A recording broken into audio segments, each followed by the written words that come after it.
गिबियावनो गासैबो आंनि इउटिउब चेनेल मिस्टार गामसा नायगिरि रायजो राजाफोरनिसिम आंनि अननाय खुलुमनायखौ आं जासिहरग्रोबाय। आं नैबे समाव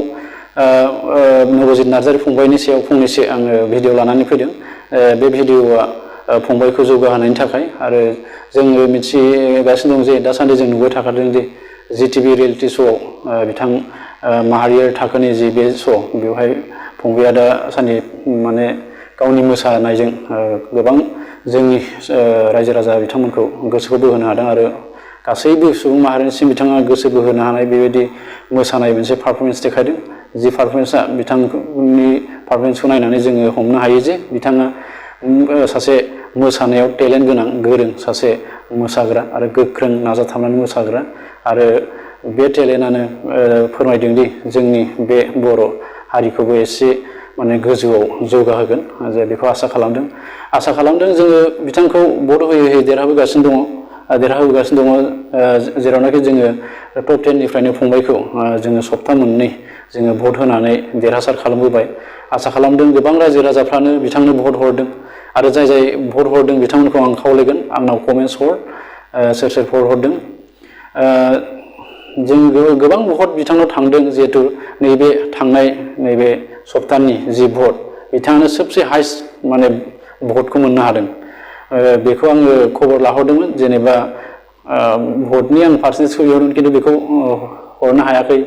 मानो होनबा जास्ट माने खुगाजोंल' माने जाजमेन्टफ्रा माने खोन्थाना होदों जाहैदों बिथाङा जे हाइस्ट मोनदों आरो बिथांनि मोसानाया साबसिन जादों आरो बयनिफ्रायबो बिथाङा अनसायनाय मोनदों। जि दाख्लैनि दाउनि जि दाउ आरो बिफांनि माखासे टपिक्सखौ लानानै गान बेखौ बानायनानै मोसादोंमोन बेवहाय बांसिन अनसायजादों आरो बे मोसानाया बयनिबो गोसोखौ बोनो हादों आरो सोगाबनोबो हादों आरो गोसोखौ गोबां माने बयनिबो गोसोखौनो माबा मोनसेबा माने दुखु मोनहोदों मानो होनबा बे मोसानाया दाउ आरो बिफांजों सोमोन्दो गोनां आरो बे सोमोन्दो गोनाङा माने मानसिजोंबो सोमोन्दो दं जों बेखौ मिथियो मानो होनबा दिनैनि समाव जोङो माखासे दाउफोरा माने गोमालांबाय जाहोना बेनो बे गाननि ओंथिया बेनो जेरावनाखि बिफां लाइफां गैला बिसोरो बासा लानोबो जायगा गैयै बायदि जाबाय गिदिर गोजौ बेबायदि बिफां लाइफां गोमालांबाय। आसा खालामो आङो बे समावनो आं मोनसे खोथाखौ आं फोरमायनो सानदों जाहाथे नै गाबोन 5 जुन गाबोन इनभाइरनमेन्टेल डेआव आसा खालामदों बयबो आंगोनि रायजो राजाफ्रा माने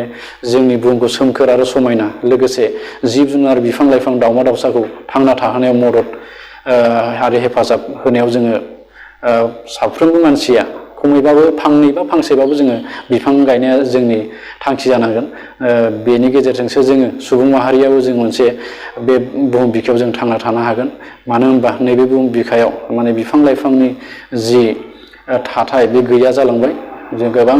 गिदिर गिदिर बिफां लाइफां दाननाय जाबाय दिनै माने स्रां जाजोब्बाय आरो नै आसा खालामदों दिनै नैबे 4 तारिख दिनै 4 जुन बे 4 जुननि दा मोनानि 9 बाजिनिफ्राय समबार फुंनि 9 बाजिसिम नबजितनि फिन भटिं राउन्डआ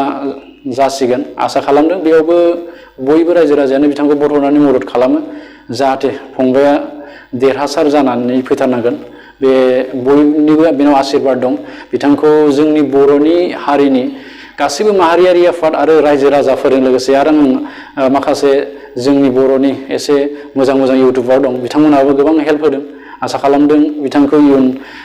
फाइनालसिमबो हेल्प होलांबाय थागोन आङो गासैबो इउटुबार लोगोफोरनिसिम आं बिनि थाखाय आं गोजोननाय जासिहरदों जोङो जोंनि सुबुं सम्पदखौ जोङो बे समाव जों खोमानानै लानो नाङा मानो होनबा बिथाङा गावनि रोंगौथि आरो टेलेन्टखौ माहारियारि थाखोआव देखायहैबाय जोङो दा बेखौ जोङो देरहाहोनाया फाइनाल राउन्डसिम देरहाहोनाया बे जोंनि रायजो राजानि आखायावनो थाबाय दा जोंबो बुजिनांगोन मानो होनबा जोङो बे समाव जों बिथांखौ भट होआ मा होआ माने बिदिनो थानाङा मानो होनबा बिथाङा दा सिनायथि होगासिनो दं बिथां नबजित नार्जारीया सासे बर'नि उमुक बबे जायगानि माने बर'फोरनि गेजेरनिफ्राय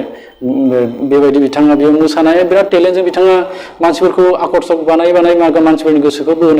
बोहोनानै बिथाङा जोंनि माखासे हारिखौबो गोजौ खालामगासिनो दं आसा खालामदों बिथाङा गावनि टेलेन्टजों गावनि गोख्रों नाजानायजों बिसिम मोसाहैबाय दा नैबे समाव गासैबो आं रायजो राजाखौ खावलायगोन जाहाथे जों नैबे समाव नबजित नार्जारी फंबाया जोंनि गासै हारिनिबो जिहेतु फिसा जानानै दा फैबाय जोंनि माहारियारि थाखोआव सौहैनाय बे जोंनि बर' हारिनि गासैनिबो बे आंगो फिसा बायदि जाबाय जों बेखौ नैबे समाव जोङो भट हरनानै गासैबो रायजो राजा आरो आंगोनि गोबां जोंनि इउटुबारफोर दङ ससियेल मिडियायाव खामानि मावग्रा बिथांमोन दं आसा खालामो बयबो शेयार खालाम आरो लाइक खालाम जाहाथे बिथांनि मोसानायनि जि भटिं बेखौ गासैबो होनो हायो आरो गासैबो मोनजोबनो हायो आं नाम्बारखौ फिन बुंनो नागिरदों 9152915246 9152915246 बे नाम्बाराव कल खालामनांगोन आरो लोगोसे जोङो G5 एपनि गेजेरजोंबो आरो जों मोनसे बाव जोङो भट हरनो हायो जोङो G5 एप्सखौ जोङो डाउनलड बानायना लानांगोन आरो बे लिंकआव हाबहैनांगोन लिंकआव हाबनानै जोङो बेयाव लिंकआव हाबनानै जोङो मोनसे मारिनांगोन जिहेतु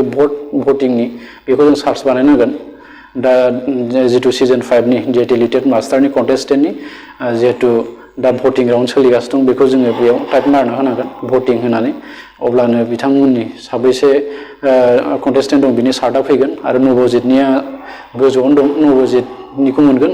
नबजितनियाव जोङो प्रेस बानायनानै बिथांनावनि माबायाव सिङाव हाबहैनानै इमेलनि गेजेरजों जोङो बिथांनो भट मोनसे हरनो हाबावगोन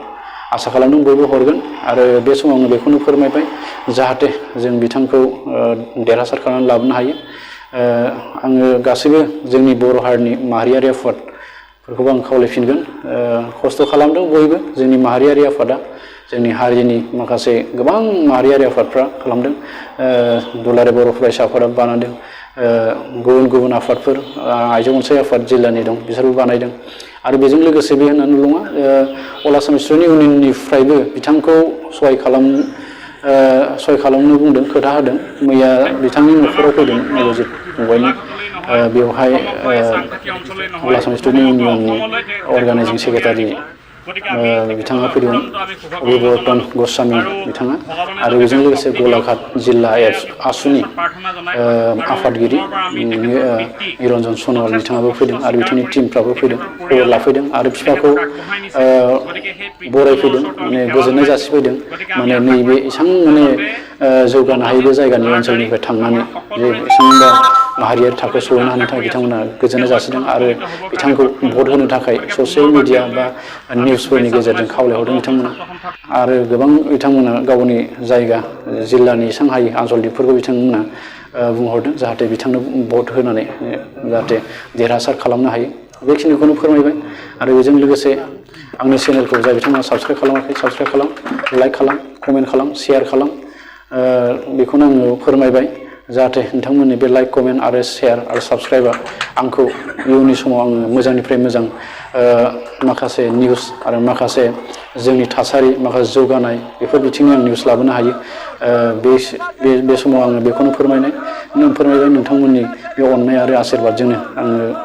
इयुनसिम आं दावगालांबाय थानो हायो आरो मोजांनिफ्राय मोजां आं भिडिअ लाबोबाय थानो हायो बेखौनो आङो नोंथांमोनसिम आं खावलायहरबाय आं बे समाव बेखिनिखौनो फोरमायनानै गोजोननाय जासिनानै आं दोनथ'बाय गोजोन्थों जय बर' हारिनि